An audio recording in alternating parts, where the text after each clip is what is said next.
Di tengah derasnya arus sungai dan medan yang sulit dijangkau, petugas gabungan dari KPU, Bawaslu, dan Polri menunjukkan dedikasi luar biasa. Demi memastikan hak pilih warga terpenuhi, mereka menyeberangi sungai dengan membawa logistik pilkada menuju TPS 01 Dusun Makmur, Desa Bontomanurung, Kecamatan Tompo Bulu, Kabupaten Maros, Sulsel, Selasa, 26 November 2024.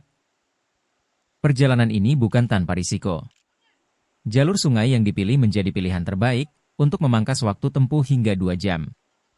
Namun, medan ini tetap menuntut kehati-hatian, kerjasama, dan semangat pantang menyerah dari para petugas. TPS 01 Dusun Makmur adalah tempat pemungutan suara bagi 176 orang yang tercatat dalam daftar pemilih tetap. Mereka adalah bagian penting dari demokrasi yang harus diakomodasi, meski lokasi ini berada di daerah terpencil dengan akses yang sulit. Dengan penuh kehati-hatian, logistik akhirnya tiba di tujuan.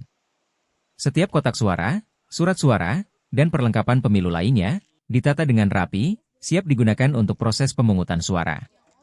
Pengorbanan para petugas ini menjadi bukti nyata bahwa demokrasi harus hadir bagi setiap warga negara, dimanapun mereka berada. Pilkada bukan sekadar ajang politik, tetapi wujud komitmen bersama menuju Indonesia yang lebih baik.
Download Tribun X sekarang, menghadirkan lokal menjadi Indonesia.